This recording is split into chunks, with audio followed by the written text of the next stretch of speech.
Now turn to Section 2. Section 2. You will hear an interview with John Whiting, reviewing prison systems in America past and present. First, you will have time to look at questions 11 to 15.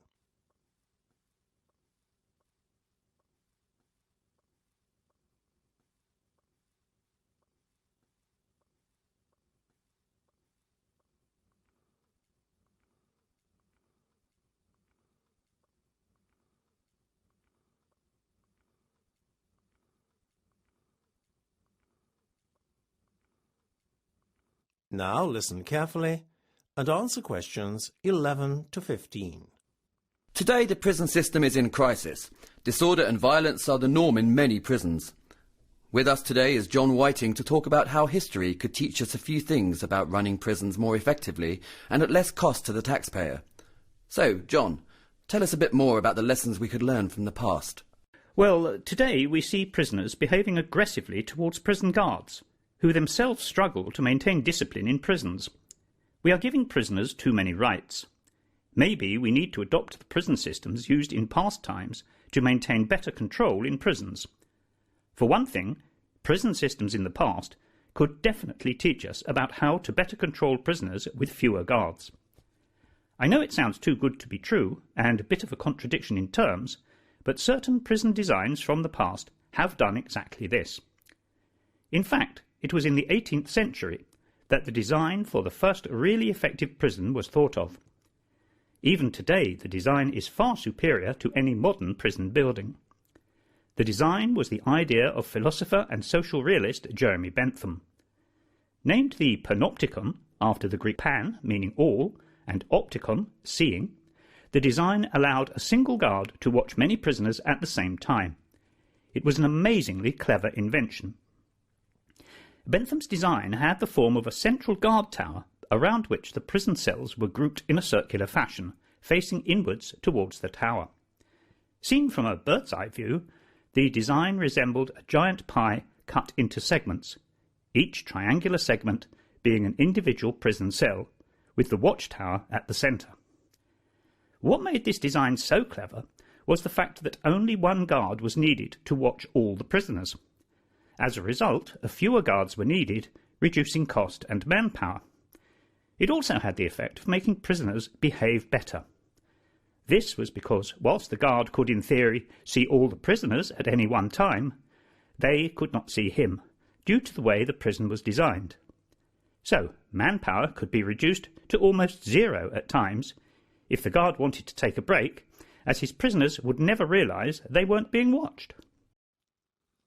Before you hear the rest of the discussion, you have some time to look at questions 16 to 20.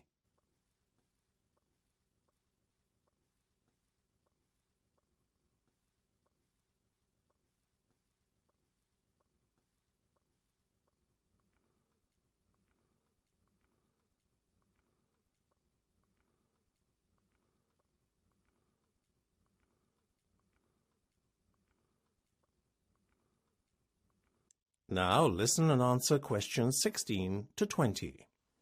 Although Bentham's idea was never put into practice in his lifetime, in later years a very similar design was patented by William H. Brown and Benjamin Hall in 1881. One of these, the Squirrel Cage, in Pottawatomie County, only closed in 1969. It was one of 3 prisons designed by Brown and Hall. Each had the unusual feature of revolving prison cells that moved around a central tower, like a wheel revolving on its axis. Bearing an obvious similarity to Bentham's Panopticon, the cells within the wheel-like structure were all also triangular in shape. Brown and Hall's designs ensured that no personal contact between prisoner and jailers was necessary. However, they also allowed maximum security with minimum jailer attention, just like Bentham's original Panopticon design, in fact. The main difference between the 3 prison designs was in their size. The Pottawatomie County Jail was constructed on 3 floors, whilst the Crawfordsville Jail in Indiana was a 2-story prison, and the Gallatin, Missouri Jail only a 1-story prison. The Potawatomi County Jail also had some extra buildings outside the perimeter of the prison cells. These buildings included the kitchen, jailer's accommodation, as well as cells for female prisoners and more trusted inmates. All buildings now are disused as jails, and they function as museums to those interested in history and the purely curious.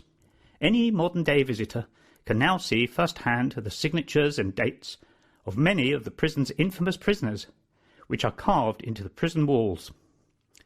They can also marvel at the ingenuity of prison buildings that have never been equalled in practicality and design since they were first constructed over 100 years ago. In complete contrast to the preceding prison designs is the contemporary architecture of Norway's Halden prison. This, for me, exemplifies what is wrong with prisons today. More reminiscent of a holiday camp than a place of incarceration, Halden's prison buildings are surrounded by attractively landscaped areas. The idea is to provide a relaxing environment, but it seems that the architects forgot that prison is meant to punish prisoners, not provide them with recreational facilities. I believe that the lenience exhibited towards prisoners today and the privileges that they enjoy are contributing to the disorder that we now see in prisons. Architects need to look to past prison designs for inspiration, not holiday brochures for luxury hotels.